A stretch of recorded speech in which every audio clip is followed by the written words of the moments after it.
Jadi gini, gue tuh lagi mikir, gue lagi inget momen tau gak pertama kali dia ngomong dipercaya sama Dido untuk dapat jam siaran subuh. Oh itu gue dengerin, apa namanya? The Sister. The Sister, iya kan. Nah terus gue lagi balik flashback lah ke momen itu gitu. Terus kayak mengingat 2 hari sebelumnya, gue tuh habis begadangan di kantor sama dia. Dia habis cerita panjang lebar banget lah istilahnya tentang family, life, feeling, begitu lah ya, just being him aja gitu loh. Terus gue inget momen itu semalam gue ngetik, nangis cuy gue. Serius? Iya, romansa persahabatan yang gue nggak pernah bisa dapetin sama kebanyakan orang gitu. Gue juga ngerasa kayak, gue bilang di salah satu WhatsApp gue bilang, terima kasih udah jadi salah satu temen gue yang gue kenal sampai sekarang. Karena the rest of them kayak, even my temen SMA gue, yang hilang. Iya. Ini kalau inget masa-masa itu ya, iya kan? Ini di jam 12 malam nih pasti nyetel lagu nih. Just like a star across my sky, just like an angel of the bay, you have appeared to my life, feel like I never be. Film banget nih settingannya. Just like a star in my heart, just like oil on my head, I want to love you. Slow wonder why this I do not get like this with anyone but you. We do it all the time. Blowing up my mind. Aduh, hancur. Luar biasa. Wah, Masa di mana kita merasa besok tuh hidup masih santai. Kalau sekarang mikirnya besok bayar listrik dari mana nih duitnya gitu ya. Lu tau gak yang terjadi tadi di rumah tadi barusan itu? Apa? Bokap nyokap gue lagi di ruang makan, nyalain lampu banyak banget. Terus gue mati-matiin lampu, terus mereka merasa tidak nyaman. Kayak ibaratnya kalau kita lagi di restoran jam 9:30 malam, zaman sekarang kan, dimati-matiin lampu, anjir nih gue diusir nih. Bukan maksud begitu, karena kan ngirit listrik juga. Benar. Tapi gue setuju sama lo, karena somehow apa yang gue dan lo pikirkan ini nggak banyak dipikirkan sama orang lain. Secara kita sekarang sudah mulai bersikap sebagai kepala keluarga, ya somehow. Jadi ngerti susahnya hidup, listrik, 1 lampu tolong itu berharga untuk uang makan aku besok, gitu, ya nggak sih? Lumayan. Iya. By the way, lu duduk sini dong, gue pengen. Apa sih? Lu mau nyuruh gue main piano nggak bisa? Enggak, gue pengen lu kayak ngerasa kalau studio ini juga milik lu. Oh oke. Gue bilang banget sih rasanya di sini. Tuh apa kabar sih tuh? Baik. Balik lagi. Baik. Jadi lu baik apa balik? Udah balik. Udah balik. Alhamdulillah di umur 18 tahun gue. Luar biasa ya. Baik, alhamdulillah. Oke, Tok. Ya. Kayak kita punya timing untuk bisa ngobrol kayak gini tuh jarang. Syuting bareng baru bisa kayak gini. Baru bisa. Iya banyak lah gitu kita. Banyak ya. Banyak ya. Dulu kayak hari-hari nih begini. Asli. Di pantry. Waduh, iya lagi. Ngeliatin sunset. Yang walaupun di ruangan itu kayaknya bisa kena kanker kulit kalau setiap hari ada di situ. Bisa. Ya. Matahari nyentor banget. Benar. Depan muke gitu kan istilahnya tuh begitu. Sampai Iwet Ramadan tuh, ya ampun gak ada yang pengen ngasih blind nih di sini. Gitu, sayangnya nggak ada Kak Iwet gitu. Saya pada saat itu nggak ada. Saya nggak ada. Benar. Mungkin kalau kalian bingung apa sih yang lagi gue omongin sama Dito dari tadi, kita lagi bicara soal rumah pertama kita. Betul. Trax FM, ya, lantai 8, Gedung Sarina Tamrin, di mana kita pertama kali ketemu dan temenan, sahabatan baik sampai sekarang. Dito, thank you banget, walaupun udah temenan lama sama lo, nih gue pertama kali main ke studio lo. Asli. Ini sangat menyenangkan sekali, ambience-nya ada di sini kayak aku musisi. Gitu kan, kayak musisi banget nih. Iya, anak-anak lama nggak ada yang pernah main di sini, maksudnya anak-anak Trax lantai 8. Bob Chow doang paling. Oh, si Bob doang. Bob Chow. Interview juga itu. Kayaknya nggak bakal main lagi ke sini. Bikin konten ya. Kayak Jakarta Timur tuh sama Timur tapi lumayan loncat gitu ujung ke ujung. Oke. Tau lo lagi sibuk apa aja sih sekarang selain mengimbres karir perfilman lo? Nah itu dia, gue nggak pernah mimpi jadi aktor ya. Kenapa lo bisa ada di situ sekarang? Gue nggak tahu. Kan lo tahu dari dulu gue di lantai 8 tuh gue selalu menjadi anak muda yang kalau nggak sekolah sih, kalau di sini sih. Agak heran sih, kayak meanwhile semua orang sekolah pakai seragam, Ardhito Pramono tentu tidak. Oh, udah kayak patung Zara gue zaman jalan, pokoknya looks-nya udah Matrox banget lah. Matrox banget. Padahal belum lulus SMA. Iya, gila. Gue homeschooling. Yang lo tau kan gue salah satu-satunya homeschooling yang jadi Trax Ambassador pada saat itu representatif dari sekolah tersebut gitu kan. Ya gue berani deh waktu itu gue email ke Sawi dan Sawi ngiyain gitu. Lo tahu zaman dulu gue selalu pengen jadi musisi gitu, selalu jadi anak ngilang yang bawa gitar kemana-mana, gitar hitam gue itu sampai punya pacar di sana sampai. Masih ada nggak sih gitar? Udah nggak ada lagi. Aduh. Jangan tanya kenapa hilang. Iya, oke. Ini kayak ceritanya akan lama. Musicians gitu ya. Block. Oh gitu. Gue pengen jadi David Bowie. Oh wow. Entertainment. Masokis banget lah anaknya. Terus habis itu gue gak pernah bermimpi jadi seorang aktor. Lo tahu gue selalu bawa gitar, punya kisah dan semuanya di sana. Dan akhirnya I made it as a musician gitu, as you know. Terus tahu deh kita bisa satu film gimana ceritanya tuh. Iya kan? Project-project lagi yang menyatukan kita. Itu gitu. pasti. Tapi menyenangkan ya, maksudnya gini.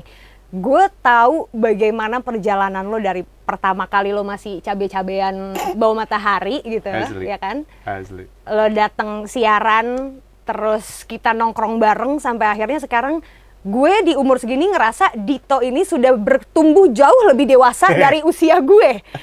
Padahal sekarang umur lo berapa tahun? Gue 25 tahun. Sorry, aku 30 tahun. Tapi kayak rasanya maturity yang ada di diri lo ini tuh sudah sangat to the max, to the next level gitu. Apa sih tuh asam garam kehidupan yang ngebentuk figur lo sampai bisa menjadi seperti ini? Apa karena lo banyak main sama anak-anak gede kali? Iya bisa jadi. Karena emang historinya gue dari SMP itu selalu main sama yang lebih tua. Umur 3 tahun di atas, 4 tahun di atas gitu.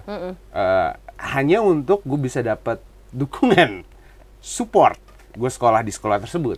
Oh ya? Iya, jadi gue nongkrong, gue perhatiin dulu nih, ini nongkrongnya di mana, belakang sekolah. Oke, ternyata di belakang sekolah pas gue nongkrong ada alumni yang 5 tahun, 6 tahun di atas. Gue ngobrol sama dia secara interestnya dia pada saat itu. Gue kasih duit. Hah? Iya. Gimana sih? Gue kasih duit. Lo ajak nongkrong tapi lo ngasih duit? Iya, kayak bang buat jajan atau buat apa kek. Dan ternyata hal itu yang ngebikin gue dijagain selama gue SMP. Oh gitu. Terus pas jajan duit dari lo yang disuruh jalan nggak? Enggak lah. Oh enggak. Gue yang ada di situ nyuruh jalan angkatan gue. Oh. Keren nggak? Lo dimusuhin nggak sama angkatan lo? Parah. Iyalah songong banget main sama alumni nyuruh temen. Anak pejabat siapa nih? Iya. Gitu kan. Tapi enggak, gue ngerasa gue jauh dekat sama teman angkatan gue. Sampai sekarang pun sama teman angkatan gue jarang main. Oh gitu. Asli. Gue selalu miss deh gitu, kayak ada janji sama teman angkatan gue.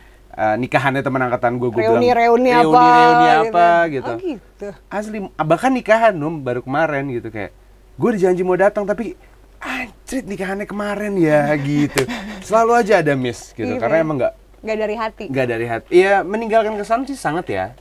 Gitu tapi nggak semeninggalkan kesan gue dengan angkatan yang lain gitu. Emang I don't belong in 2013. Gitu ya? Yoi.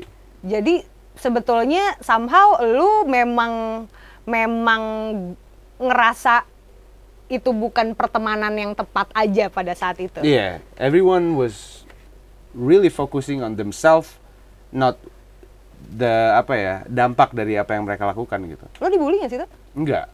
SMA ya. SMP gue ya tatar-tataran normal lah, tatar-tataran lu suruh telanjang, jalan lari dari seneng dong lo telanjang. Iyalah, gue kan eksibisionis. Enggak lah ya Allah. Ini jangan ya. Ini kalau udah jangan masuk dikutip, tolong. jangan dikutip. Ini bercanda.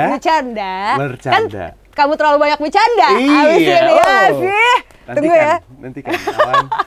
Terus tuh. Iya, jadi iya dibully gue SMA lah. Gara-gara gue sempat suka sama kakak kelas gue, terus iya terjadilah bullying untuk menjatuhkan nama gue. Gue paham kondisinya pada saat itu karena gue paham kakak kelas gue pas SMA itu mereka nggak bisa lebih dewasa daripada umurnya dia gitu.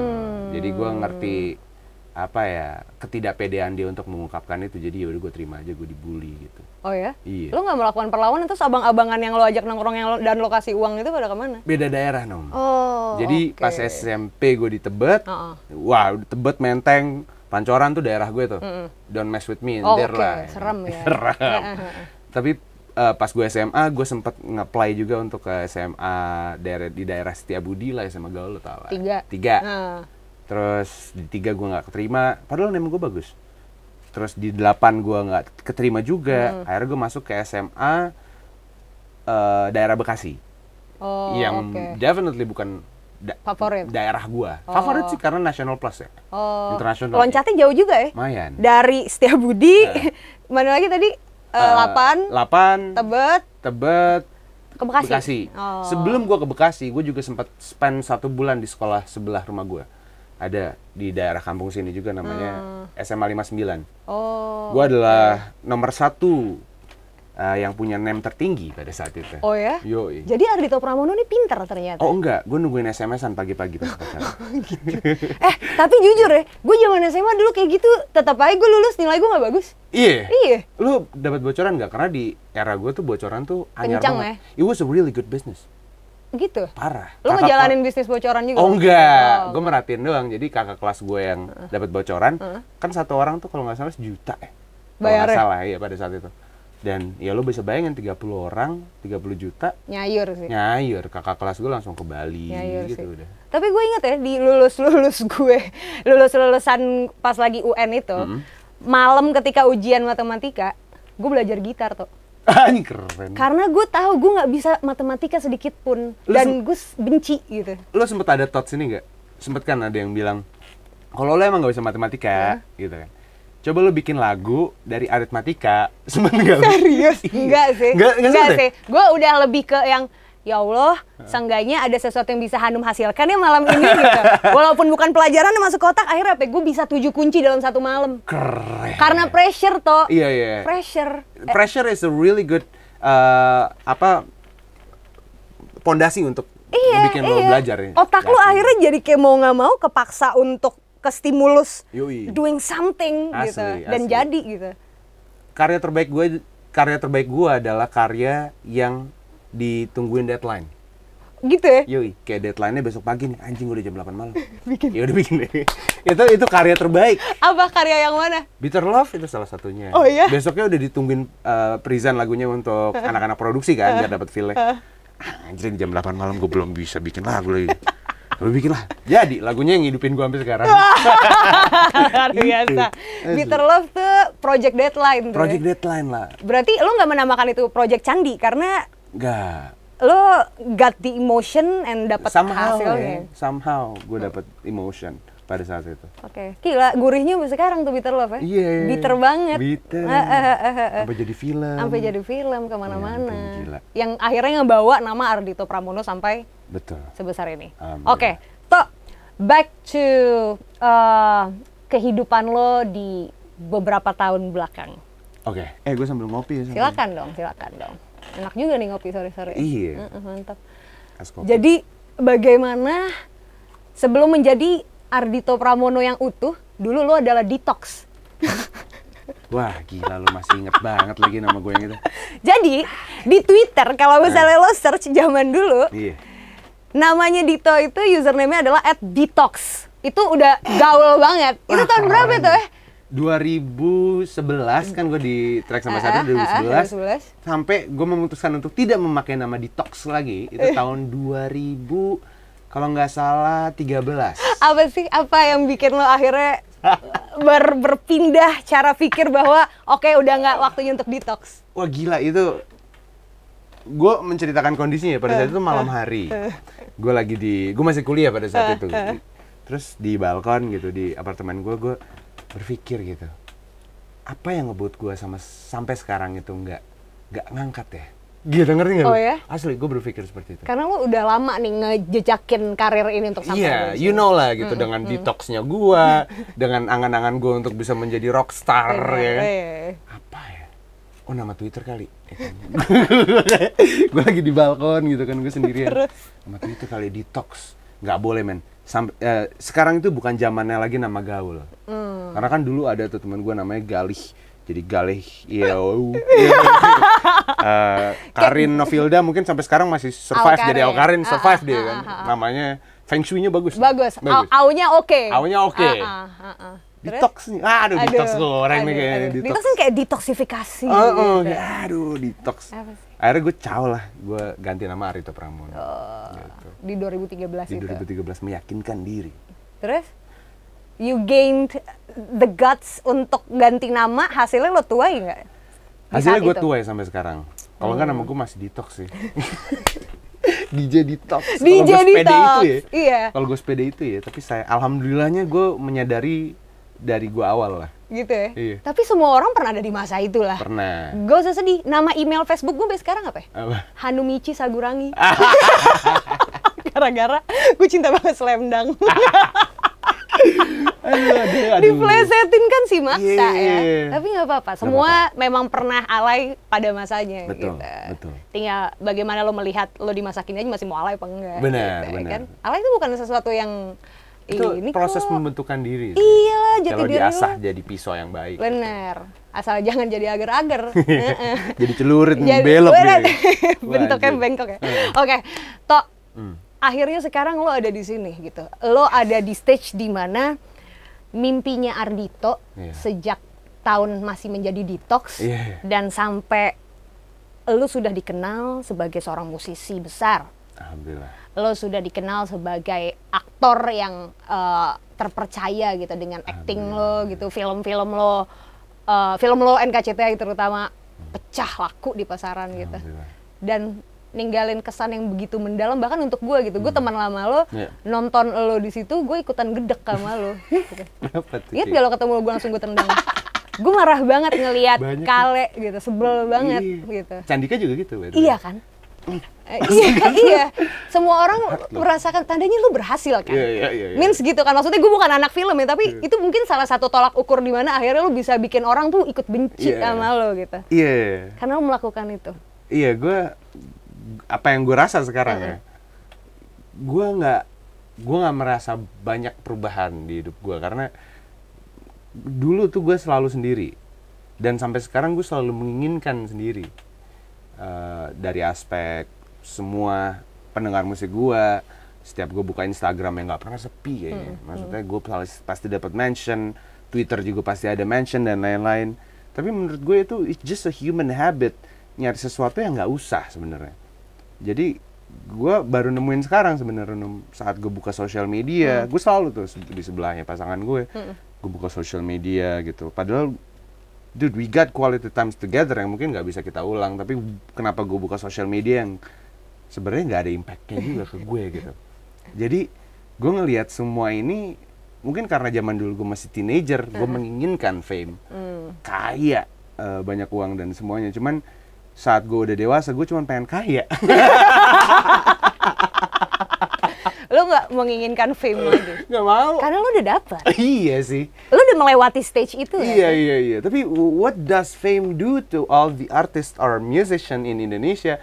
Mesti digiringnya ke ranah situ lagi yang mungkin kayak jujur sampai sekarang kayak gue masih bingung gitu. Apakah kita sebagai musisi, seniman bisa meninggalkan legacy yang sebegitu gedenya dampaknya kayak Raden Saleh bikin lukisan atau Ismail Marzuki bikin lagu yang bisa dikenal sampai sekarang?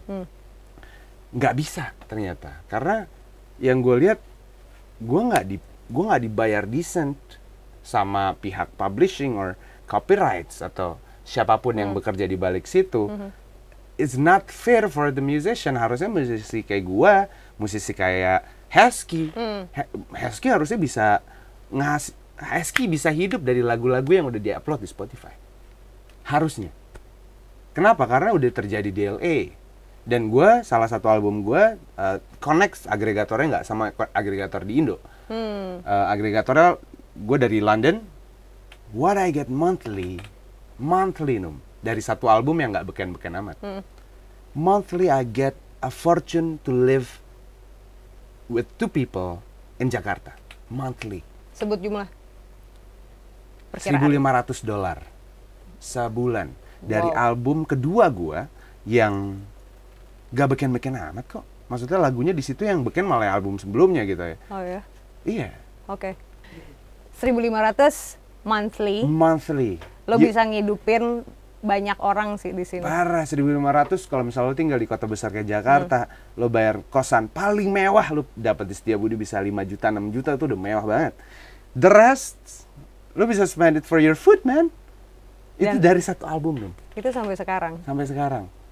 Dan what I get for making 2 albums and other publishing yang base-nya nggak di Jakarta juga, it's so little dibandingin what I get in my previous album yang gue jalanin sendiri, yang gue mixing, gue dibantu temen gue Fadli, with no money, I mean based on trust aja. That's how we do it, right? Di sini bikin lagu, producing di sini dan lain-lain. That's what I get. $1.500 a month, period. That's what I should get. Sama kisahnya kayak orang yang bikin lagu Happy Birthday to You. Dia menafkahi 7 turunan dari keluarganya dengan lagu itu doang. Meghan Trainor contohnya. Dia nulis lagu All About That Bass. She can make a fortune. Gue nggak ngeliat itu terjadi di musik Indonesia. Gue nggak tahu apa yang salah. Gue nggak berani bersuara doang. Di sini doang gue berani bersuara. Tapi gue nggak tahu apa yang salah ya. Apa kita kurang publishing company? Nggak juga kayaknya. Apa kita kurang transparan? Oh mungkin. I don't know. Somehow sistem gak sih?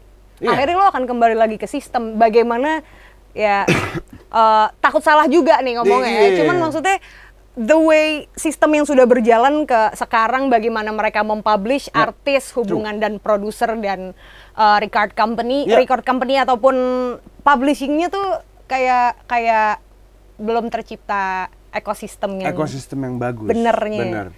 Di sini artis mereka nggak sadar kalau mereka itu adalah mereka jualan jasa. Ini gue kutip dari omongan temen gue ya. Dia jualan jasa, bukan kos kaki. Kos kaki nggak punya feeling, kos kaki nggak punya apa mental illness. Kos kaki nggak punya itu. Jasa orang yang lo pekerjakan, mereka punya feeling, mereka punya takarannya untuk adil atau tidak adil. Dan semua masalah menurutku berangkat dari sana. Royalti lah. Gue umur 6 tahun buka TV itu udah masalah musisi itu royalti. SMP gue buka TV royalti lagi. Oh. And it's still a big issue till now. Until now. Dan sampai sekarang gue ngerasain. Dan kayak oh iya juga anjrit juga ya gitu. Nah itu selama ini ya begitu juga gitu. Oke, kalau tadi gue masih menerka-nerka gitu ya kayak are you still detox? Confirm enggak. Dito udah sangat dewasa loh. Bagaimana cara lo bisa memikirkan hal yang cukup kompleks ya? Karena lo sudah ada di industri ini. True. Toh, tapi kalau melihat, maksudnya gini, nggak semua musisi itu diuntungkan dengan punya modal, punya infrastruktur yang cukup untuk dia bisa melakukan pengembangan dirinya gitu. True. You have it, gitu. I do have it. Lo punya facility yang dimiliki ataupun orang tuh ngarep banget pengen bisa punya kayak gini untuk bisa ngerintis sebuah karir, gitu. Yes. But karena gue tau lo cukup idealis ya. Apakah ini membuat lo ngerasa ya sebetulnya kalau nggak ada ini ya gue emang udah punya giftnya gitu, gue gifted aja. Apa memang ini udah disodorin? Lo tinggal ngejalanin, berarti kan support orang tua atau keluarga tuh juga sangat matters. Apa sih yang sebetulnya terjadi kalau di hidup lo? Wah, gila, gue belum pernah ada yang nanyain seperti ini sih. Karena this studio yang ada di sini ini adalah satu-satunya pemberian bokap gue saat dia tahu gue pengen jadi musisi. Kapan? SMP. Dari SD ke SMP. Saat gue SD, gue belajar drum. Lo les drum ya dulu? Gue les drum, cuy. Gue les. Dulu studio gue di atas, masih ya di kamar gue gitu kan. Bokap gue, he's the man with his pride. I mean, di kerjaannya dia juga bahaya banget gitu. Gue lagi main drum, ini kejadiannya lucu sebenarnya. Nggak lucu, ini dark jokes sebenarnya. Sedap apa? Gue lagi main drum kan, lagi main biarlah ku gini dong, gini. Melepas. Calon presiden, bro. Bang Giring. Terus. Gue lagi main, tiba-tiba ada yang ngetok di jendela gue, padahal itu di lantai 2. Wih, kaget gue kan, sama teman-teman gue, anak band bertiga. Pas dibuka, diam berisik, jangan main musik, lagi ada orang meninggal di sebelah kanan, di kampung sebelah gue. Gue kayak, gue nggak mau main musik lagi, gue nggak mau. Dan sejak trauma itu yang gue bahas di makan malam sama bokap gue bilang, ya udah bikin aja studio di belakang. Akhirnya dibikinlah studio di sini, and that's what I get for saying nothing actually to my dad. gitu. Terus habis itu kayak udah.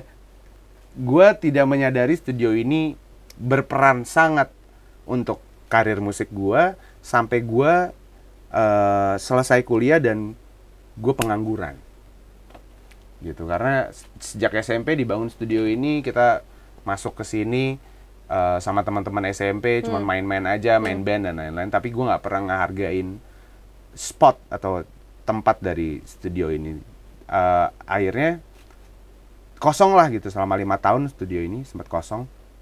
Gue balik lagi ke Jakarta, ngelang-lang buana bergaul sama anak-anak Jakarta gitu, dan gue merasa kosong, dan studio inilah jadi tempat satu-satunya di mana gue bisa menjadi diri gue. Tekad gue berdiri dari sini, gue menyadari kalau ini adalah bagian penting dari hidup gue gitu, tempat ini gitu. Lo jadi feeling appreciate dengan pemberian bokap lo bikin studio di sini. Bener.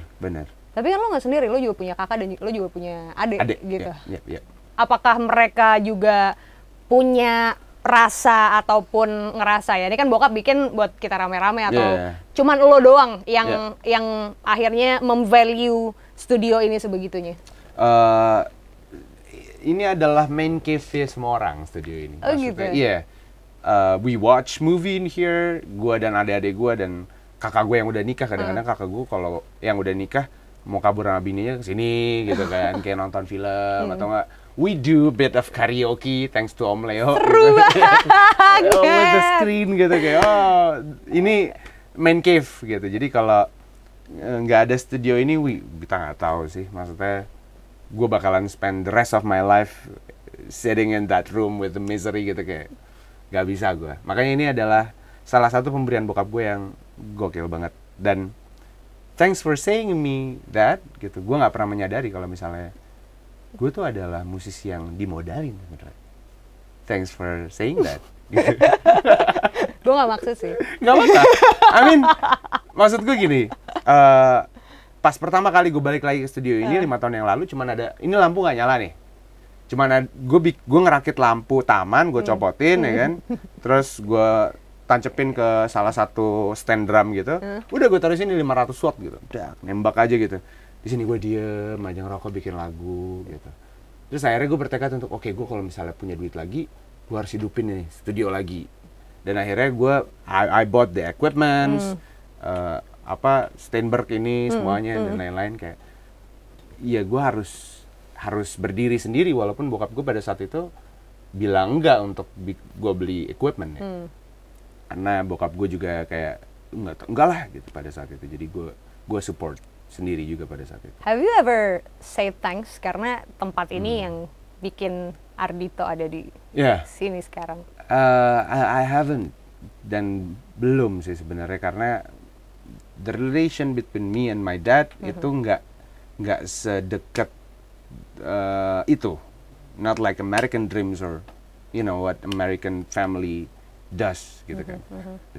Dan sekarang lo sudah disibukkan dengan banyak kesibukan baru gitu, maksudnya dengan produktivitas. Tadi lo juga sempat mention bahwa lo dikejar deadline dulu baru bisa create something yang jedang gitu. Most of karya lo yang akhirnya pecah di pasaran, salah satunya Bitter Love ya. Bitter Love itu dibikin di tengah deadline dan di dalam studio ini gitu. Tapi kan lo juga karakter persona yang suka menyendiri gitu. Iya, lumayan lagi. Gitu.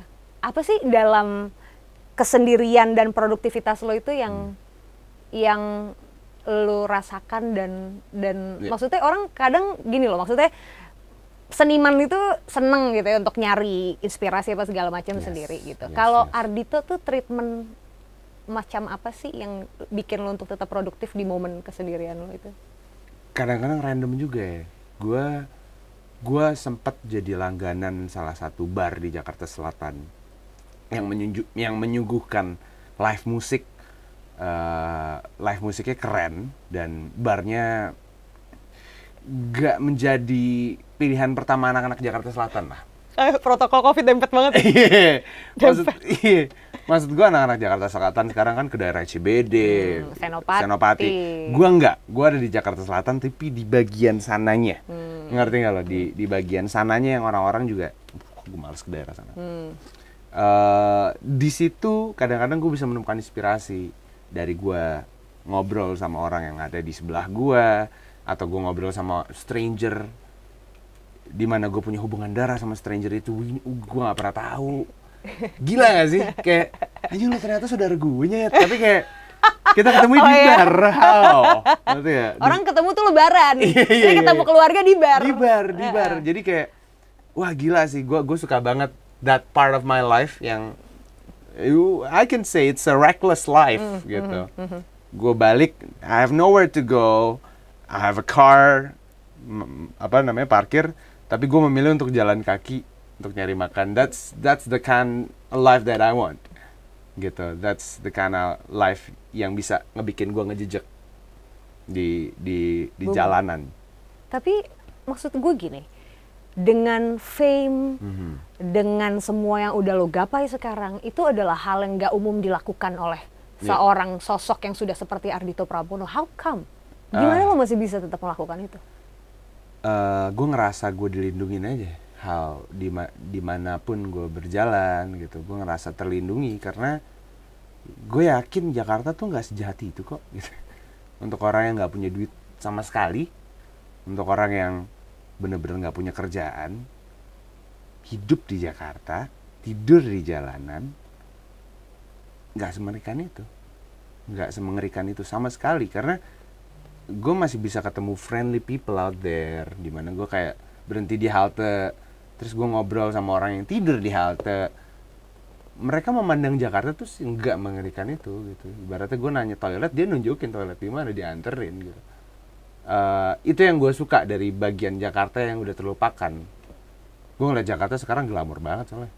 Tanah gue punya duit misalnya, gue punya duit 2 miliar. Lu nyari tanah di mana Jakarta? Susah, nggak ada menurut gue. Tapi dari sisi pandang kehidupan orang yang cuman punya duit 5.000 untuk bertahan hidup sampai besok, mereka kayak, oh enggak kok, gitu. Kayak 5.000 juga banyak kali, gitu. Nggak cuman bermodal kasihan dan minta-minta lo haus minta minum di sebuah warung, enggak. Tapi how you live in it, how you live in a big city, that's the question of how. Menurut gue itu harus dicoba sama semua orang. Lo tinggalkan semua mobil lo, kendaraan, kekayaan, lo turun ke jalan, semalam aja lo bawa botol, kalau gue ya, gue bawa botol whisky, nuang gitu, sambil jalan. That's how I can see the world. Menurut gue. Banyak orang yang pengen banget ada di posisi lo sekarang gitu. Tapi mungkin dengan apa yang lo gambarkan barusan, orang kayak melihat kayak klise. Iya, parah. But that happened. Gue adalah seorang yang melankoli banget, naif parah. Kalau pacaran dulu, ya lo tau lah pacaran gue. Gak pernah lama karena itu. Us? Who is us? Me, you. Me, you. Who is us?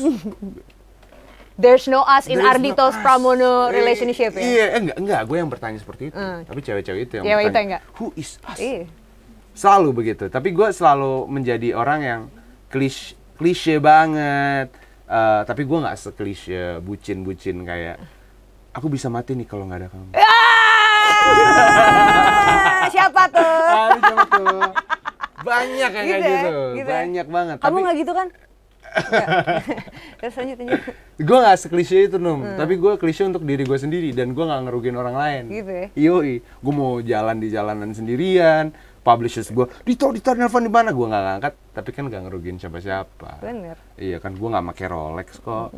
Gue nggak pakai sepatu yang harganya 18 juta kagak. Tapi tiba-tiba kalau di jalan ada yang nongkrong, Dito foto, gitu. Kan ada aja tuh. Alhamdulillah, gue selalu berjalan di daerah-daerah yang menurut gue musik gue nggak sampai sana. Masa sih tuh? Iya. Oh iya. Asli. Ada yang nggak kena musik lo ternyata. Ada men. Dan sampai sekarang gue sangat bersyukur gue nggak ada di titik itu. Ngerti nggak lo? Mungkin kalau misalnya lo ngobrol sama musisi-musisi lain yang di luar nya gue, gitu, di luar kolam gue, mereka masih bisa menggambarkan gimana mereka ketemu di salah satu minimarket. Mas minta foto gitu. Tapi that's not happening to me. Di masa sekarang ini pun 2020. Iya. Bulan apa nih kita? September awal. Yes. Sampai sekarang kok. Sampai sekarang. Ketemu paling cuman kalau di lokasi syuting ada teman-teman ekstras yang ingin foto dan tahu gue. Kalau di panggungan dan lain-lain itu it's a common thing, people know me because they hire me and they have to know me. Gue gini deh, akhirnya gue bisa menyimpulkan ya kenapa fansnya Ardhito Pramono ini kebanyakan adalah perempuan. Why? Figur-figur cuek, I don't give a shit about life, gitu kan kayak, laki bandel aku suka, makin liar makin ganteng, gitu. Dan mungkin itu yang terekam di kepala fans-fansnya Ardhito Pramono di luar sana, melihat sosok lo yang seperti ini dan melihat bahwa lo nggak glamor kayak kebanyakan yang harusnya seorang ada di levelnya dia itu lakukan. Gitu. Tapi nggak setuju juga, nggak sih? Nggak juga. Oh ya? Karena gue baru ngomong gue hobinya keliling keluar rumah jalan kaki itu di video ini doang. Serius? Serius. Abis ini dijagain sih depan komplek. Dito mau kemana hari ini jalannya? Gue nggak pernah ngobrol atau ngomong sama seseorang kalau hobi gue itu ya memang mungkin di podcast lain, di video lain gue selalu bilang kalau misalnya gue anak Jaksel banget nih gitu. Gue nongkrong di sini. Tapi nggak ada yang tahu the gap between gue nongkrong sama pulang ke rumah kan. Gitu ya? Apa sebetulnya yang dia lakukan ketika timing itu? Iya itu gitu. Gue menjadi diri gue sendiri di mana itu tidak merugikan gue dan bisa ngebuat gue seneng ya gue kesana. It's kind of new thing loh tuh. Really? Iya, asli. Gue nggak mau sih setelah ini banyak anak Jakarta yang memilih untuk jalan kaki gara-gara magasin. Which bagus. Iya. Bagus. Cuman gak apa-apa sih. Jalan kaki ya. Jangan kaki. naik mobil. Kalau udah di tengah Jakarta jangan naik mobil. Iya. Cuman kalau misalnya lu untuk menikmati Lara dari stasiun Jatinegara ke Kota Tua jalan kaki, silahkan, tidak ada yang melarang. Nikmati. Langsung gitu. Lagunya pakai headset ya kan, float on repeat. On repeat. Gue seneng juga lagi jalan kaki. Itu istilahnya adalah flaneur. Flaneur itu adalah pejalan jauh. Iya. Gue sering menggambarkan diri gue dulu flaneur. Dan it happened to us back in 1900 or 1700 gitu. Apalagi Socrates kan mengajari kita tentang kesederhanaan gitu kan. Itu sangat, it hits me gitu. Karena menurut gue kita hidup nggak cuma di tahun 2020 doang gitu. Kita pernah ngalamin kejadian-kejadian yang pernah kita alami. Parts of our atom, it's somebody's atom back in 1900s or dari mana gitu. Kayak gue pahami itu. Jadi kayak ada beberapa ego yang nggak bisa gue lepasi gitu. Kayak kesederhanaan itu gitu. Even though I have car, even though I have motorcycle gitu, tapi kebahagiaan gue di situ. It might sound cliche, tapi kalau misalnya kita bahas lagi soal scientifically behind that, it makes sense. Tok. Nah, matters nggak sih, ini jadi menarik, matters nggak sih legitimasi orang akan lo gitu. Misal, kalau gue boleh kasih contoh ya, di beberapa waktu lalu ketika kontennya Gofar rilis, kalau lo ngetik nama Ardhito Pramono di search engine, munculnya berita Ardhito Pramono pernah ngaku make narkoba, Ardhito Pramono ternyata pernah overdosis dan yang gitu-gitu lah isinya beritanya gitu. And then itu bukan hal yang pertama kali muncul statement yang cukup membuat publik bertanya-tanya, sebetulnya Ardhito ini tuh bandel banget ini anaknya gitu. Walaupun semua orang binder dan dead, cuman yang bisa ngomong speak up tentang itu tuh jarang. Lo juga pernah kena salah satu tindakan orang iseng ya, yang ngorek-ngorek Twitter lo dari berapa tahun yang lalu, dikaitkan dengan homofobia. And racism. Terus lo bikin video klarifikasi. Gue menyimpulkan bahwa sebetulnya Ardhito itu juga nggak cuek kok gitu. Apakah itu bentuk lo juga butuh legitimasi dari fans lo kalau enggak kok gue nggak separah itu kali, lo harus tahu yang sebenarnya gitu. What's happened there? What happened was I just trying to be myself gitu. I just gotta be real. Karena menurut gue karena musisi atau seniman yang udah masuk ke social media itu adalah pesohor kan jatuhnya kan kalau bahasa sekarang gitu. Itu nggak akan bisa ke building tanpa kejujuran menurut gue.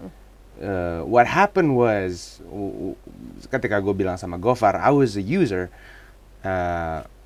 karena ya begitu adanya gue nggak bisa hidup tanpa drugs pada saat itu. Gue mengalami, gue hampir gila pada saat itu. Gue nerima kenyataan kalau misalnya gue begini, orang tua gue begini, gue ada di negara orang sendirian. How do I live? Gimana makan pada saat itu? Wah, gue hampir gila pada saat itu. Jadi gue mencoba untuk memberikan toleransi ke masyarakat gitu. Kalau I'm not that perfect, gue nggak mau bohong aja every time gue dilihat sebagai love. I don't want that. I want people to respect my music. I want people to respect me as a human being, as themselves, not as a doll. Dimana gue juga punya keresahan, sedih, karena gue nyiptain lagu tuh juga dari depression gue gitu, and that's how they saved me gitu, karya gue. Jadi gue pengen orang-orang tuh kalau what happened with klarifikasi, sensasi itu, gue nggak pernah menginginkan itu sama sekali. Gue tidak pernah menginginkan itu. Gue cuma pengen orang-orang tahu kalau misalnya dilurusin aja gitu. Kalau I might have tweet that 10 years ago. It was 10 years ago. I was 14. What were you thinking? When you were 14, lo bakalan judgmental about everything, about every race, about every shape of the body human being have. Lo akan very judgmental about that.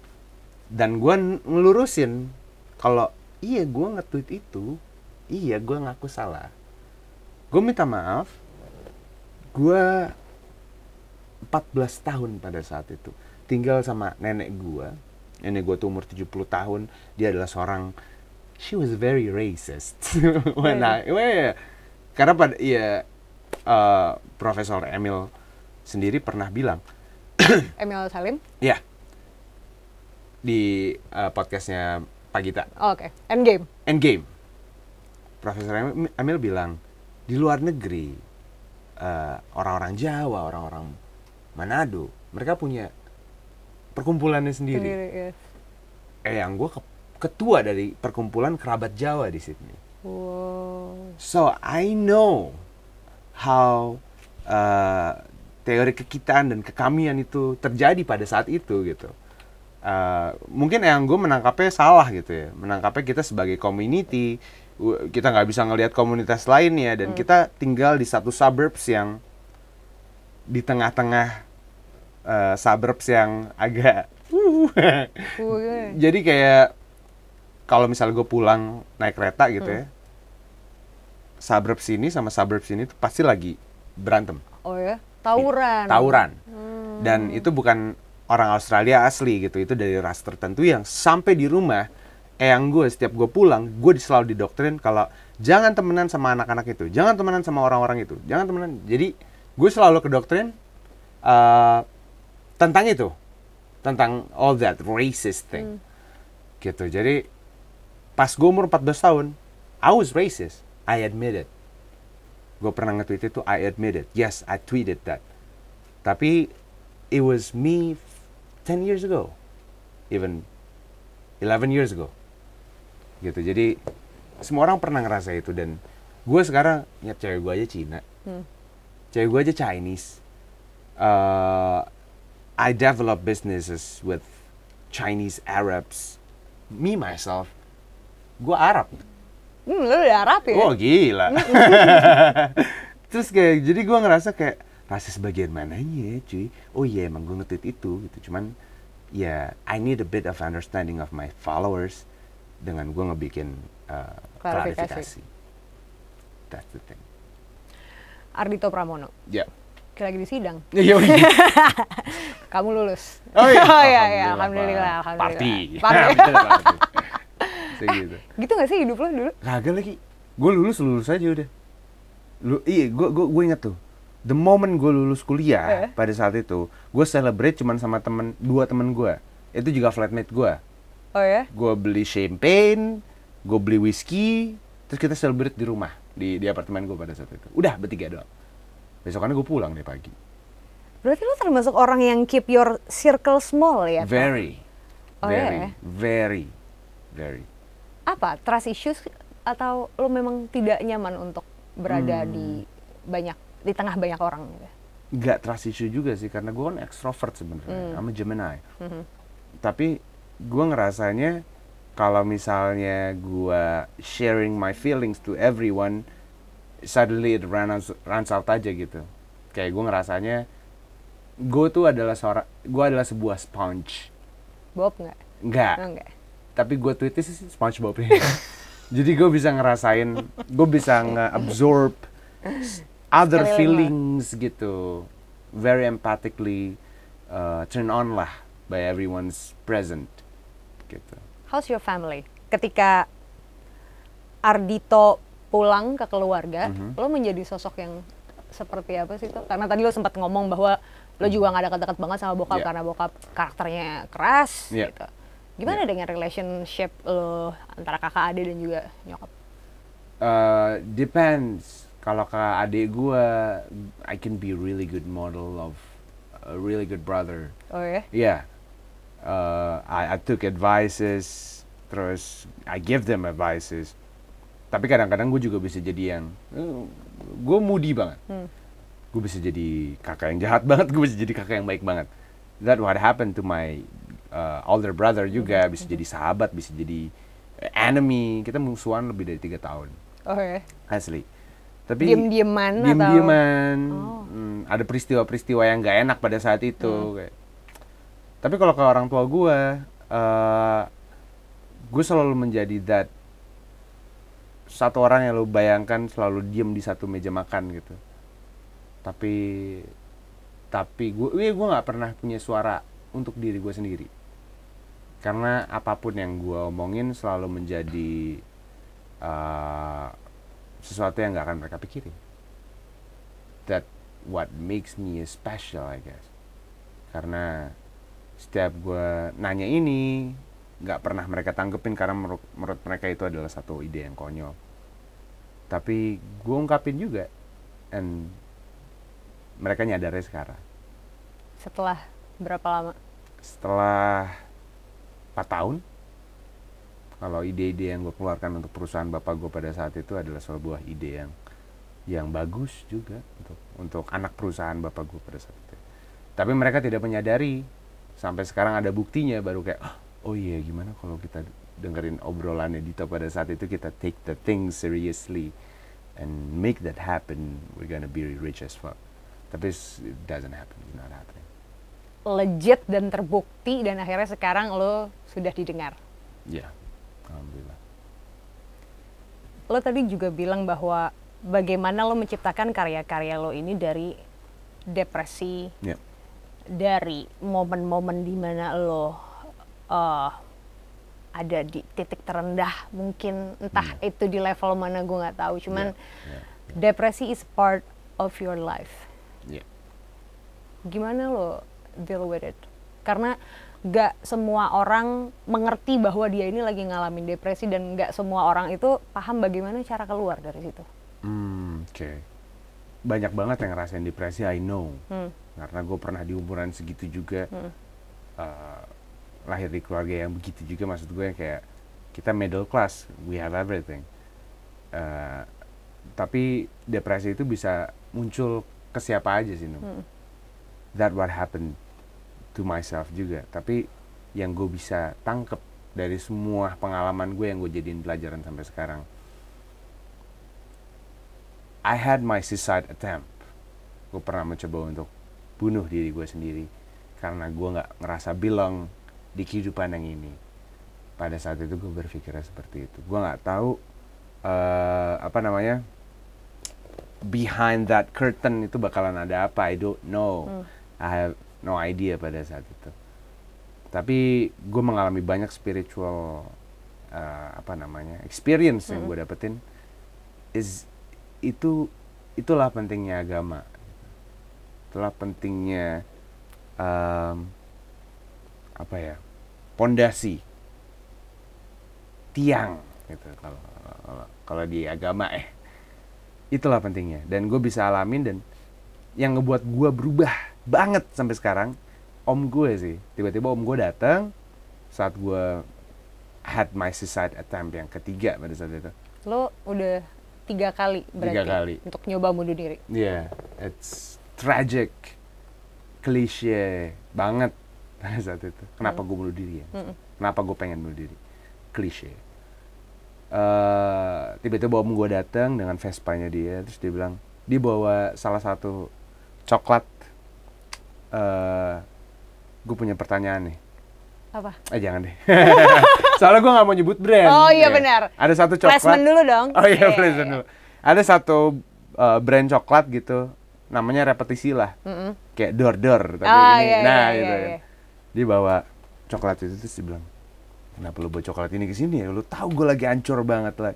Tangan gue patah gini. Enggak, men. Gue bawa coklat ini karena kalau lo nggak ada tuh nggak rame. Asik.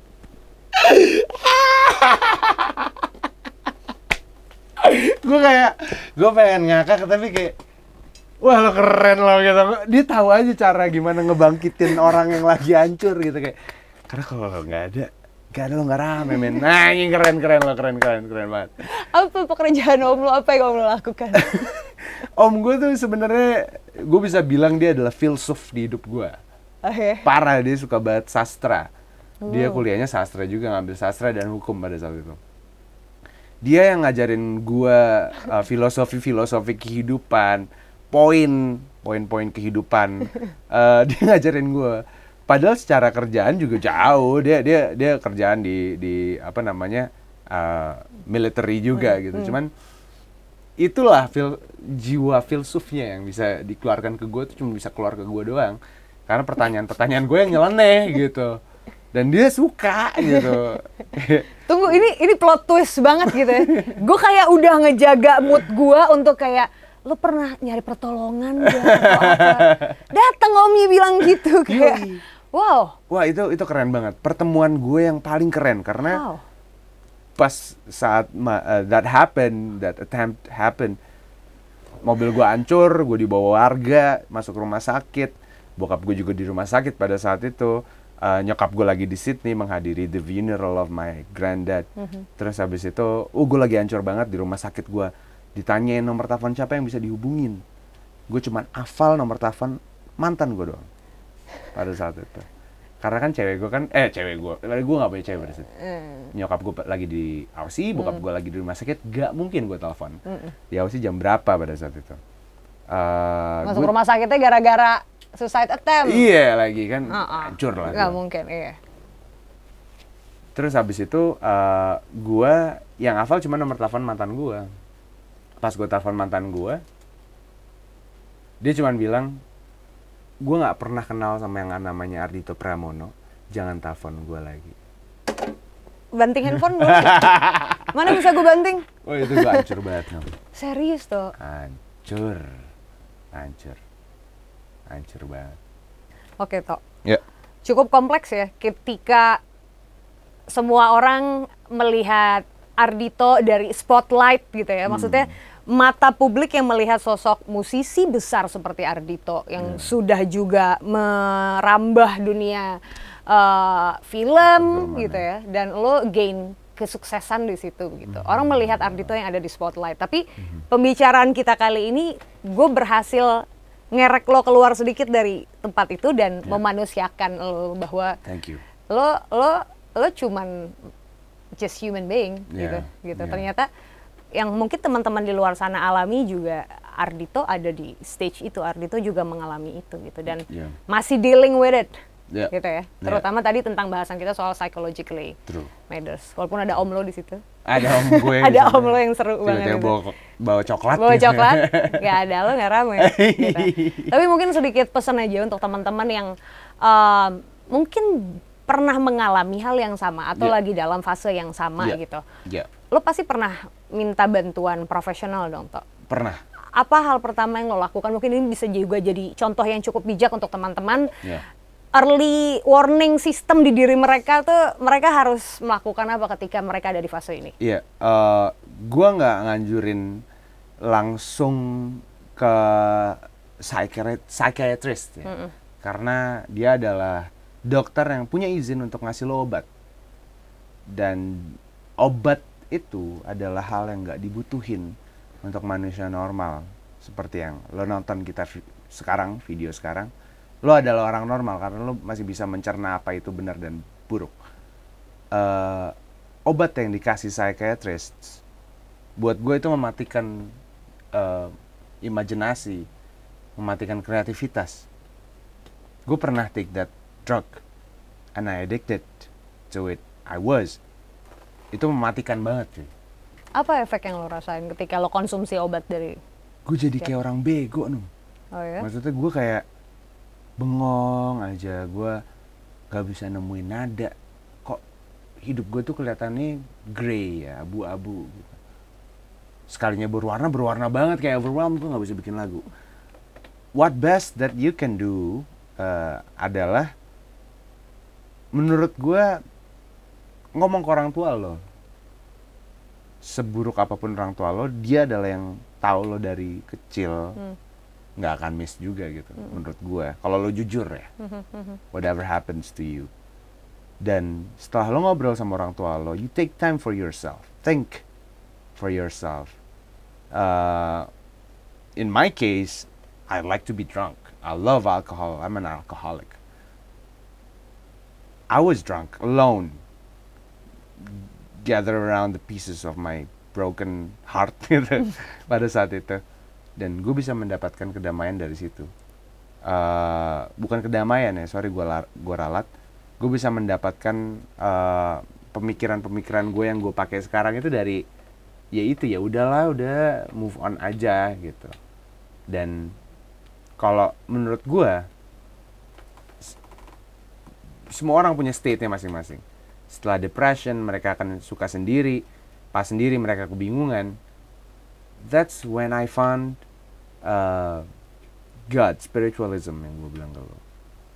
Dimana gue bermeditasi untuk menemukan damai dan inner peace, state of trance. Sekarang gaul sekarang. State of trance. State of trance gitu.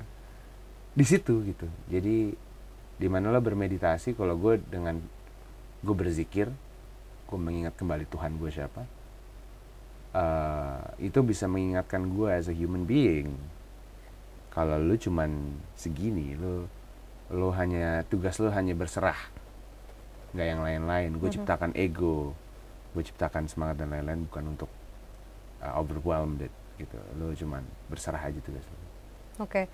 mungkin kalau sedikit boleh gue kasih catatan ya mungkin dengan statementnya Dito barusan, pernyataannya tidak untuk merujuk bahwa obat yang dikasih psikiater itu buruk ya. Maksudnya tidak tendensius untuk mengatakan hal itu, tapi mungkin impact-nya ke masing-masing orang kan beda. True. Gitu ya. Yang lo alami seperti itu gitu. Jadi jangan sampai disalahartikan ya teman-teman. Tapi banyak juga sih Num. Ini gue bukannya gimana-gimana, cuman banyak juga yang kayak teman gue cuman gak bisa tidur. Teman gue karena gak bisa tidur kenapa? Karena dia manggung setiap hari dari kafe ke kafe. Dia tidur jam 4 pagi dan harus bangun lagi jam 10 pagi gitu untuk latihan dan lain-lain. Masa dia bilang gue dikasih obat fisiotropika. Jadi itu ngubah sifat juga. Ya lu jangan minum obat itu, gue bilang. Lo hanya cuma butuh istirahat. Bisa lo dapatkan dari mana? Zat-zat kayak chamomile tea. Setelah lo manggung lo minum chamomile lo jadi ngantuk, which lo tidur di situ, lo take your 6 hour of sleep, abis itu lo bangun jadi enak lagi gitu. Nggak perlu lo ambil obat-obat fisioterapi kayak gitu. Jadi kayak bisa find their own treatment ya. True. Bukan dari obat, karena gue percaya jahat bisa mengubah sifat. If you take the drug, that drug, lo akan berpikir just for a moment, bukan 3 jam atau bukan secara panjang gitu. That what happened to me, yang ngancurin gue ya itu gitu. I was just think for a moment untuk ngancurin semuanya dan mulai dari awal tanpa modal apapun. Pengalaman buruk gue, jadi gue nggak akan pernah take the drug anymore. I would never. Kalau kata the verb, the drugs won't work. The drugs won't work at work. At work. At work. At home? At home won't. Banyak banget. Gak boleh ditiru. Gak boleh ditiru. Oke. Next, kalau tadi kita udah bicara tentang latar belakang keluarga, psychologically matters di hidupnya Dito. Sekarang kita set bars-nya ini untuk goals. Gitu. Cool. Lo seorang Gemini gitu, Gemini yang punya banyak mimpi dan di enhance dengan kesempatan yang datang satu persatu dan akhirnya lo bisa mencapai semua mimpi-mimpi lo itu. Gitu. Sampai sejauh ini tuh apa sih obstacle yang masih lo hadapin gitu di levelnya Ardhito ini sekarang? Yang selalu aja bikin lo kayak gagal lagi. Pengetahuan tentang positioning gue terhadap teman-teman yang bekerja bersama gue. Oh ya? Iya. Apa? Means lo nggak kenal sama mereka? Oh, gue kenal, tapi mereka nggak kenal positioning gue di mana. I don't want to be on TV, that's for sure. Why? Because I just don't want it to be on TV. Gue mau kehadiran gue itu nggak bisa ditonton sama orang banyak.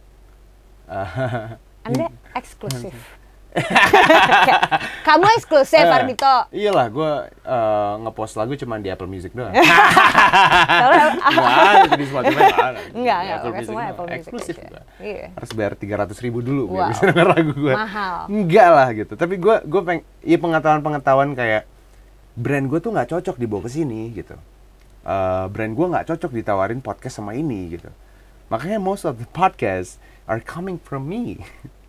What happened here was lu teman baik gue dan kayak we decided to be on one podcast gitu ya. Iya, sulit untuk mempositioning mereka karena mengingat mereka kan udah berapa puluh tahun lebih dulu ada di industri ini. They know what's right for you, what's not right for you. Apa yang seksi, mana yang bisa nyetak duit, mana yang cuma sekedar idealis. Bener, gitu. Mereka yang tahu, tapi gue nggak tahu. Tapi yang gue tahu market gue kemana, gue tahu pendengar gue siapa aja. Itu yang gue tahu. Dan menurut gue yang paling penting adalah orang tahu siapa aja yang pakai produk mereka. Gitu. Gak by template. Gak by template. Lu tahu yang lu dagangin dan lu tahu pasarnya. Yoi. Oke. Gemini banget sih sumpah. Gue kok menemukan hal yang sama antara Ardhito dan Ahmad Dhani ya. Oke, bisa ditonton di episode sebelumnya. Waduh. Gokil tuh episode tuh. Gokil ya? Gokil tuh, gokil. Nanti kita satuin deh, lo satu layar. Waduh, mau banget, gue mau banget. Mungkin satu hal yang bisa come up dengan fresh, yang bisa nge-recharge lo juga untuk satu layar sama Mr. Master Ahmad Dhani. Parah. Dan gue gak tahu ya, salah satu misi gue bisa main ke rumah dia. Dan gue pengen dia main ke studio gue. Lo tau gak sih kalau dia main ke studio gue, ini pengajian 3 hari 3 malam. Wah, ya Allah, gue pegang omongan lo. Gue pegang omongan lo, Ardhito. Oke, coba kita kulik.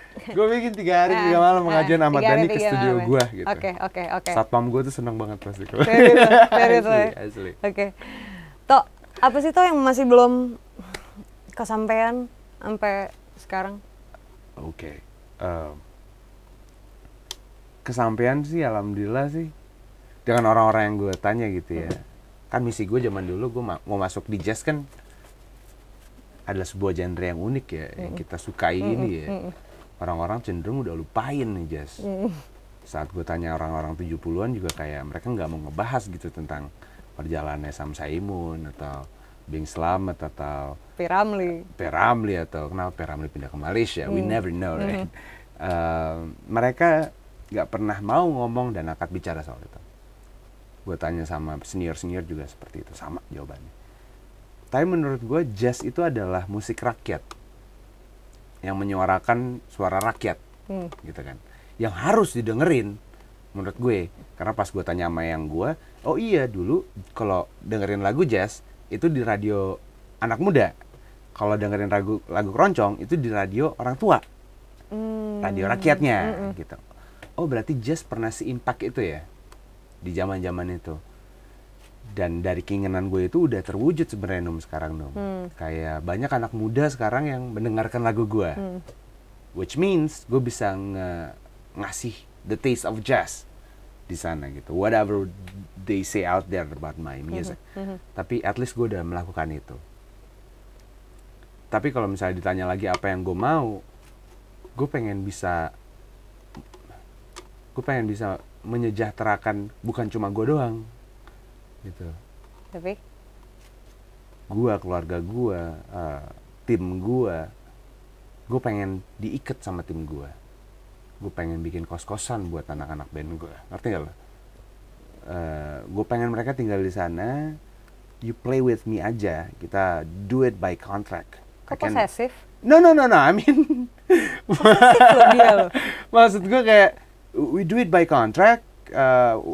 Setiap kapan gue butuh lo, kita akan ada. Tapi I can ensure you kesejahteraan di hidup lo, ngerti gak lo?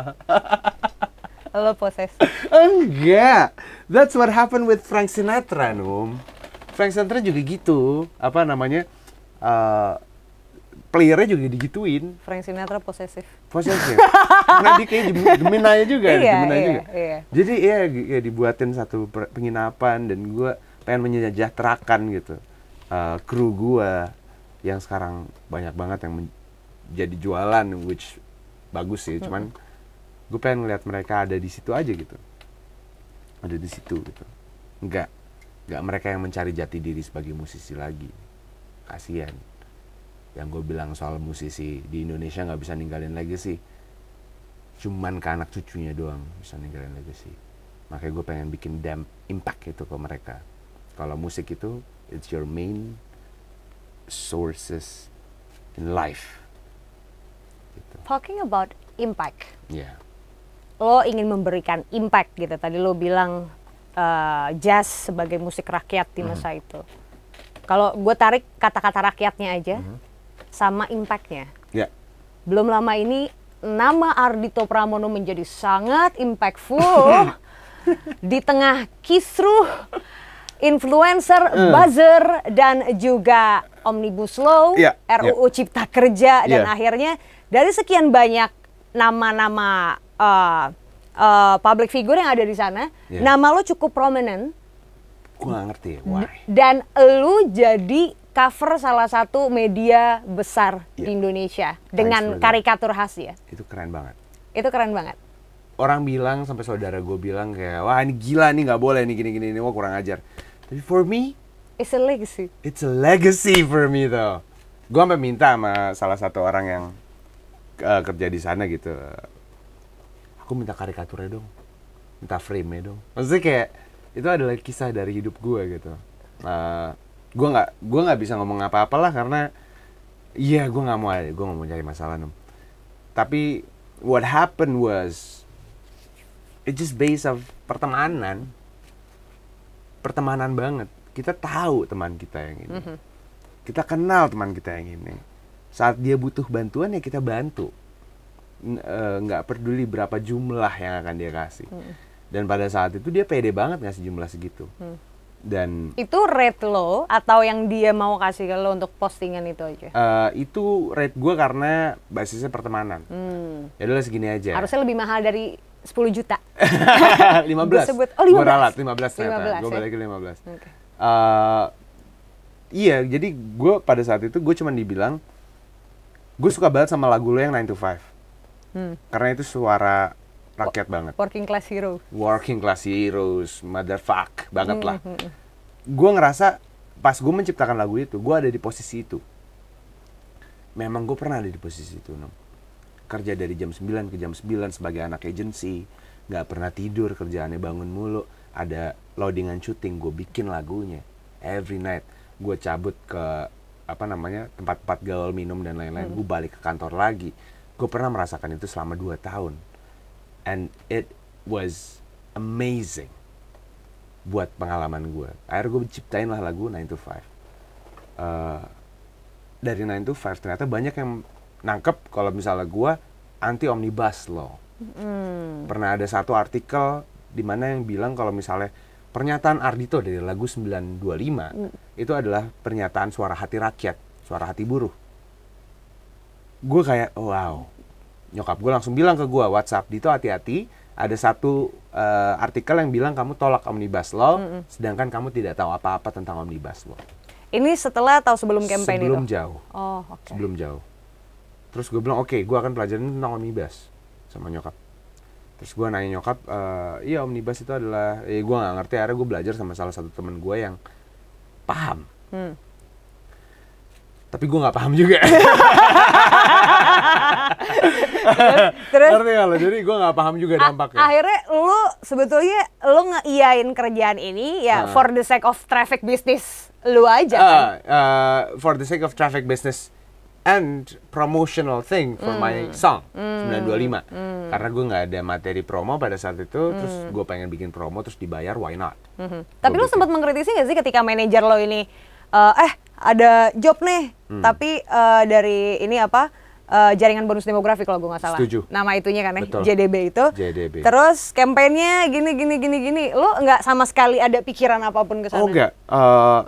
Mereka itu nge-kontak gue secara personal. Jadi dari teman kita teman kita ini langsung WhatsApp gue. Wah, WhatsApp-nya, lo tahu kalau dia WhatsApp kayak apa kan? Manis.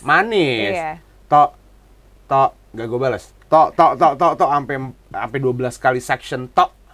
Itu akhirnya gue balas. Ada apa cuy? Gue bilang, ini gue lagi kerja di sini, ini di luar radio dan lain-lain. Kesebut. Oh iya, sorry. Di luar kerjaan ini akhirnya, terus gue bilang, ya udah lo ngomong sama publicist gue aja. Terus publicist gue hanya nyerna obrolannya dia. Terus publicist gue udah nanya sama publicist gue, ini ada kepentingannya untuk politik tertentu nggak? Nggak ada. Ada hubungannya dengan omnibus law? Nggak ada. Oke, yang nyuruh siapa? Gue nanya. Pemerintah pusat. Ini proyeknya siapa? Pemerintah pusat. Masa gue mau nggain? Secara dia teman gue juga. Ya udah gue yain. Gue di sana pun nggak bilang kalau misalnya gue nggak bilang gamblang tentang UU yang baru rencanakan dan lain-lain. Gue nggak bilang gamblang. Gue cuman bilang, ini yang gue kutip di video gue. RUU Cipta Kerja ini. Gak ada gue ngomong itu. Gue cuman bilang gini, kenapa toh? Ada teman gue, terus gue bilang, gue kangen kerja. Lo inget gak sih beberapa bulan yang lalu kita masih bisa bekerja, beraktivitas, tapi lo tenang ya? gue yakin abis ini tapi lu tenang ya, gue butuh kerja, tapi lu juga butuh kerja. Indonesia butuh kerja. Jadi deh kampanye. Jadi deh kena buat anjing. Jadi deh cover. Jadi deh gue cover gara-gara gue ngomong itu. Dan gila lah, gue ingat banget video ini tuh direvisi 2 kali Num. Gara-gara yang pertama yang file yang gue kirim itu nggak ada hashtag Indonesia butuh kerja di videonya. Gue bilang ini udah keren banget di video ini. Terus dari teman kita yang itu, bisa nggak ini sorry banget revisi? Kenapa bahu lo gini-gini ngomongnya? Kok gitu? Gue nggak homophobe. Tapi kayak gue dipotong aja boleh. Dipotong itu boleh. Lanjut ya. Oke. Gue bilang kayak, oh ya udah. Kalau gitu gue bikin hashtag deh di videonya. Indonesia butuh kerja. Pada saat itu, ya udah. Akhirnya diterima, duitnya masuk. Sebegitu cepatnya, langsung ditransfer ke akun Genius gue. Wih, gila, langsung masuk nih duitnya kan. Gue bagi-bagi langsung ke videografer gue bagi pada saat itu, ini jujur-jujuran angka aja. Gue bagi 4 juta, karena dia lagi ada masalah dan lain-lain. Ke publicist gue bagi pada saat itu kalau nggak salah 3 juta. Sisanya buat gue. Ya udahlah di tengah pandemi ada rezeki buta, ambil aja. Udah, akhirnya gue nggak ngeliat pas gue syuting kemarin, tiba-tiba salah satu pemain utama di film gue bilang, kena lagi lah. Anjir capek gue bilang gitu kan, capek banget gue kena. Nggak, lo lihat dulu lo kenanya apa. Wah ini sih kerjaan orang aja menurut gue sih. Masalah ini ya, ini kerjaan orang aja. Karena gue tahu yang ngebikin isu ini itu utusan siapa, gue tahu banget gue. Terus habis itu gue akhirnya ngobrol sama salah satu temen gue yang akhirnya ngebantuin gue untuk bikin klarifikasi. Terus udah nih sampai ke sini dan gue nggak tahu gimana dari berapa banyak musisi dan seniman yang atau YouTuber yang jadi apa namanya influencer, gue yang kena gitu. Gue nggak tahu kenapa. Padahal gue nggak belak-belakan ngomongin tentang RUU itu, dan posisi gue nggak tahu, dan lagu gue juga tentang suara hati para pekerja. Lagu gue tentang itu, Nung. Lo pernah mendeklar diri lo sebagai orang yang apolitis kan, Tok? Pernah. Tapi somehow pembicaraan lo barusan, lo seperti mengetahui kayak gue tahu itu siapa yang ngutus, gue tahu ini siapa gitu. Lo memapping sebetulnya situasi ini dan siapa yang ada di balik permasalahan ini sesungguhnya gitu. That means lu nggak apolitis tuh. Gue mencoba untuk apolitis, ngerti nggak sih lo? Ada episodenya Avatar, The Last Airbender. Ada episode dia masuk ke dalam goa, terus dia ketemu sama siluman laba-laba, di mana siluman itu bisa berganti-ganti muka. Terus di mana Avatar, Aang, pada saat itu dia harus flat aja mukanya. Karena kalau misalnya dia berekspresi, siluman laba-laba itu bisa menirukan ekspresi dia. Oh, kayak gue tahu tuh. Tahu kan lo? Iya. Nah, gue ada di posisi itu. Jadi gue berusaha untuk flat aja. Gue nggak tahu apa-apa, gue cuma pengen bermusik, gitu doang. Udah, itu aja yang gue pengen jalani. Pertanyaan pentingnya juga adalah, apa impact yang lo alami setelah urusan kemarin? Apa yang terjadi tuh? Absurd sih. Absurd apa? Absurd sih. Gue dapet teror di Twitter. Gue nggak bisa buka Twitter karena Twitter gue isinya makian. Komen dari brand itu isinya adalah makian. Dan yang ketiga ini paling absurd. Teman dekat gue datang ke rumah gue menawarkan gue untuk maju DPRD tahun 2024. Lucu ya? Lucu ya? Ardhito for caleg. Okay.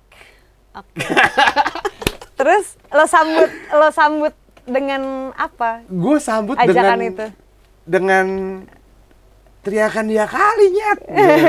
Ya kali, lo tahu gue. Nggak anjay kan? Nggak, takut gue jangan nyebut itu. Takut di penjara. Terus? Iya, gue kayak wah gila lo. Ya kali gue bisa. Menurut lu bisa ngomong, lu dapat ilham dari mana lu bisa nawarin gue posisi itu? Enggak toh, lo maju gue maju. Iya, iya nggak gitu caranya. Enggak, katanya teman gue, lo punya elektabilitas yang gokil. Setelah kasus ini naik, orang gain respect for you, man. Kenapa enggak lo langsung masuk ke politiknya dan lo benerin apa yang terjadi di tempat tertentu gitu. Apa yang terjadi, gimana nggak lo benerin? Gue nggak punya background politik sama sekali, gue bilang sama teman gue. Terus dia bilang, nggak apa-apa, learning by doing. apa nggak gue bakalan dibego-begoin pas udah di sana, gitu. Bikin kopi.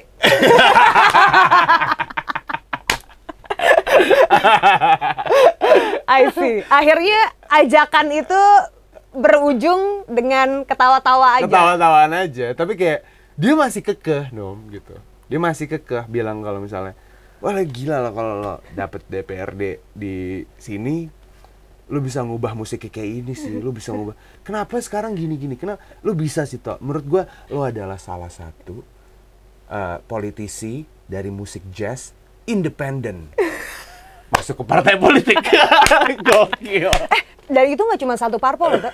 Nggak cuma satu parpol, ada 2. Tapi jangan bilang gue suruh nyebutin parpol. Jangan ya. Jangan ya. Cuman ada 2 lah yang nawarin ke gue gitu. Misal ya. Setelah tayangan ini ada yang datang ke lo untuk ngelamar lo lagi langsung gitu, kayak Dito kritis nih. Tapi untuk target masa depan, nggak 2024, umur lo masih jauh banget. Masih jauh. For RI 1, gue menanyakan pertanyaan yang sama juga ke Ahmad Dhani kemarin. Tapi kalau disuruh jadi presiden, lo mau nggak, Tak? Gak mau, Kenapa? Gak mau gue. I would never want to be Indonesian president or anywhere else. I don't want it. Why? Satu tanggung jawab yang besar, Karena jadi penyanyi atau musisi di Indonesia aja, jadi pesohor di dunia maya, aja udah menjadi satu contoh yang bisa baik atau tidak baik. Itu tanggung jawab. It's just a matter of responsibilities. If you want to be a president, lo harus jadi orang yang gak lo banget. Ngerti gak lo? Gue hormat sama semua presiden yang ada di dunia ini, karena menurut gue itu pekerjaan yang keras banget dan tanggung jawabnya gila. Tanggung jawabnya gila gitu. Lo harus memikirkan satu negara dengan budget yang segini, ada kepentingan orang lain yang ada di sana yang nggak bisa gue ganggu juga sebagai orang baru. I work in a company, so nation or negara is like a company tapi bigger aja. Menurut gue ada kepentingan orang yang nggak bisa diganggu lah. Yang menurut gue ya udah mendingan gue diem aja dan gue jadi musisi aja gitu. Jadi forever musician. Forever musician. Terakhir, Tok. Ya. Ketika lo berbicara tentang masa depan, lo melihat Ardhito itu 5 tahun dari sekarang, kayak apa sih? That's a hard question for me. Karena menurut gue selalu ngasih kemungkinan yang berbeda aja. Gue nggak pernah mimpi jadi musisi atau gue mimpi jadi musisi, tapi gue nggak pernah mimpi gue ada di sini sekarang. Gue nggak pernah bermimpi untuk jadi aktor, tapi gue jadi aktor. 5 tahun lagi, gue nggak bisa ngebayang. Gue takut ngebayanginnya, karena gue takut naruh ekspektasi. Asli. Lo nggak berani berekspektasi? Nggak berani gue. Gue based on prediction. Yoi. Gue udah predict nih lagu ini gokil nih. Ya udah, gue berani dari situ aja, kacamata the prediction of the song itself. Gue nggak berani kalau misalnya lagu ini 5 tahun lagi bakalan jadi, nggak bisa. Nggak bisa gue. Tapi kalau 5 tahun lagi lo ngebayang gue adalah orang yang ada di balik the music industry, I would go there. Gue akan perbaikin musik industri yang ada di Indonesia. Gila. Yoi, karena udah sebutek itu. Sebutek itu. Butek dan butek. Gak adil hak para musisi, gak adil. Padahal kalau lo ke Korea, North Korea, what they know is Indonesian music. Oh ya? Suruh mereka nyanyi Tanah Airku, ciptaannya Ismail Marzuki. Mereka tahu? Hafal. Oh ya? Lebih keren daripada kita pronounce-nya. Mereka tahu, karena pada saat itu, tahun 40-an, 50-an, ke 60, ya Bung Karno bener-bener ngeenggakin musik-musik yang ada dari barat, lo tahu? Ngak-ngek-ngok gitu. Karena kenapa? Karena menurut gue Bung Karno adalah seorang yang progresif banget ya, tapi it's a good way pada saat itu. Musik yang dihasilkan di Indonesia punya taste sendiri. Musik yang dihasilkan sama Brazil, Bossa Nova, punya taste sendiri. Walaupun kita tahu dari lagu Slightly Out of Tune, Desafinado, itu menjelaskan tentang jazz itu emang jazz, tapi bossa, it's slightly out of tune. It's okay to sing bossa. Bossa jadi naik banget di dunia. Gue yakin pada saat itu Bung Karno pengen banget naikin lenso seperti Bossa Nova. Gue yakin sama seperti orang lainnya yang ada di era itu ya. Sama, mereka punya maksud yang baik, tapi caranya aja salah. Caranya beda. Mungkin beda, pemikiran beda. Sepengetahuan eyang gue pada saat itu, ini ya udahlah nggak apa-apa ya, gue share dikit lah ya, karena eyang gue juga. Indonesia itu dulu dibilang makmur kagak, karena kenapa? Kita makan beras ekspor, beras kita diimport. Ya kalau Indonesia makan sagu, kenapa emang? Kalau orang-orang Indonesia makan sagu, ibaratnya gitu, orang kita punya sagu yang banyak. Kalau Indonesia memainkan lagu Indonesia, why not? Kita punya instrumen yang paling mahal sedunia, gamelan, dari logam. Orang-orang lain, gitar Spanyol, kayu. Kita logam loh. Ini sempat ada di obrolan di Mardigu. Mardigu sama Gita Wirjawan. Gue I'm a big fan of. Yeah. Endgame. Iya nggak sih, keren banget ya. Asli. Kita punya instrumen yang paling kaya, dan kenapa gue yakin Bung Karno juga tahu tentang itu gitu. Kenapa nggak di-embrace sih musik lenso ini, musik ini gitu? Let's embrace it. Let's embrace it. Show me something. Okay. Gimana kalau sekarang kita coba untuk sedikit playing that tune? What you got?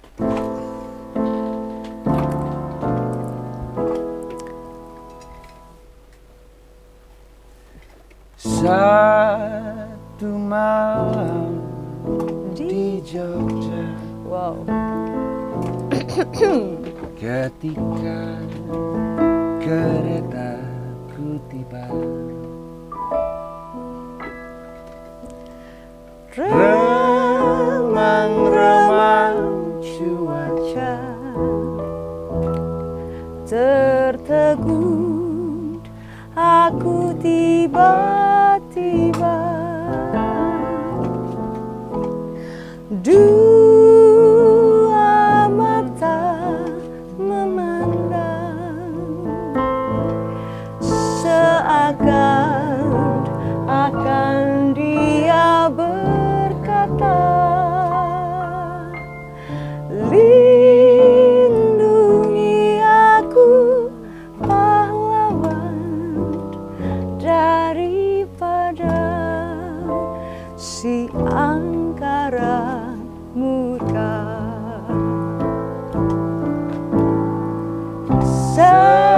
Sepasang mata bola dari balik jendela, datang dari Jakarta menuju Medan Perwira.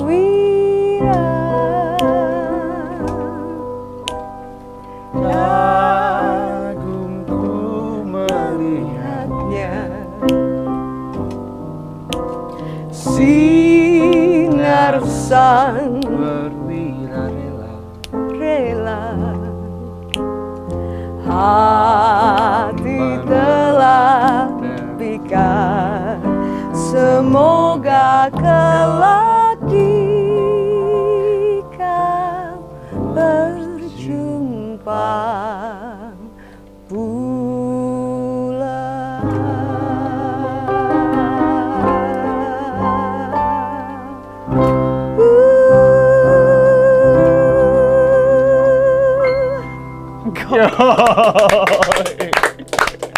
Kok gue merinding ya nyanyinya? Gue merinding loh tuh. Serius loh. Wow. Wah, itu gokil tuh lagu tuh. Sepasang mata bola. Sepasang mata bola. It's a good one. It's a good one from Ismail Marzuki. Peace out. Peace out.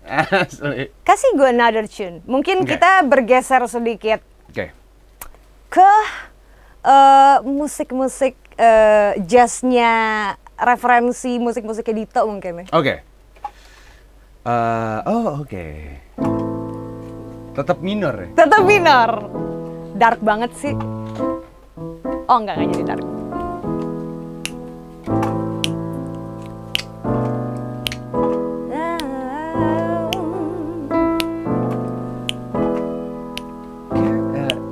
Ermi Kulit. Wow. Malam ini kasih teringat aku padamu. Bener lagi tebakan gue. Seakan kau hadir di sisi menemaniku,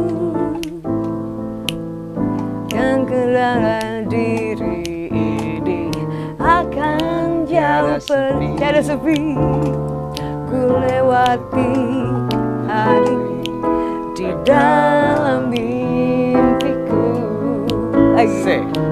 Seandainya mungkin kau mampu terbang ke awan, detik ini juga ku akan melayang ke sana. Kan ku bawa dirimu yang selalu ku sayang. Bersama berdua kita bahagia semuanya. Kasih, dengarlah hatiku berkata, aku cinta kepada dirimu sayang. Kasih, percayalah kepada diriku, hidup matiku hanya untukmu.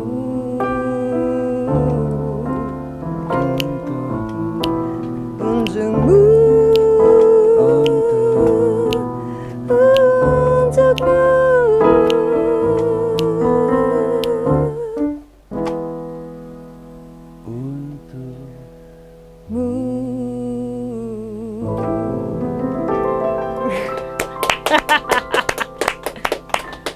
Goceng.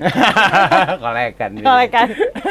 Sebagai penutup, satu lagu terakhir. Gila, gue kok ketemu dia tuh gak pernah kelar-kelar nyanyinya. Wah, gitu. Ini jatuhnya ngak-ngekok nggak ya?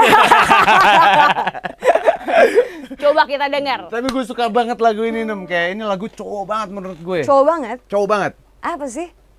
And now... salah lagi.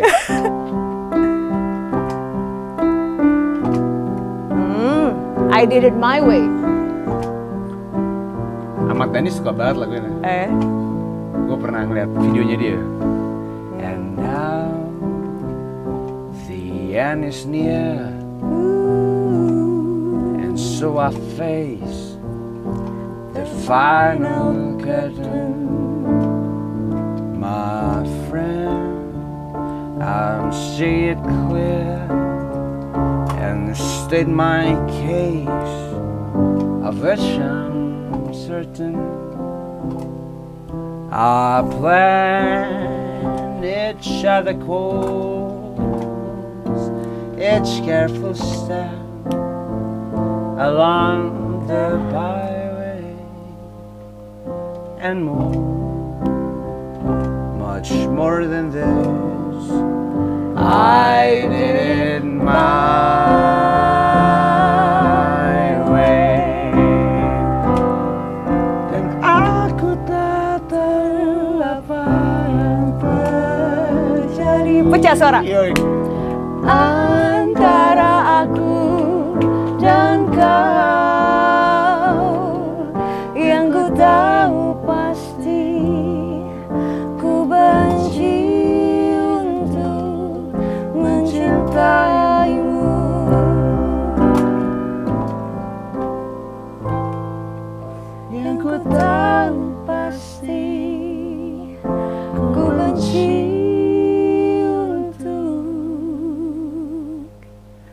mencintaimu.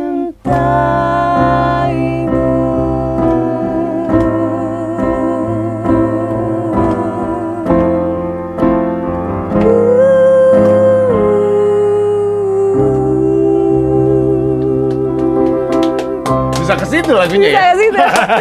So that's it. Jadi gini ceritanya. Ardhito Pramono. Sampai ketemu lagi di Jadi Gini Ceritanya berikutnya. Ada end songnya gitu. Kita pura-pura ngomong inaudible. Ya? Oh, inaudible. Kayak yang biasa lo lakukan itu lah. Oh iya benar. Kayak, you tau gak sih? Jadi gosip. Oh bisa gitu ya? Oke. So, jangan lupa untuk like, subscribe, komen, dan juga share video ini ya. Sampai ketemu di Jadi Gini berikutnya. Bye-bye.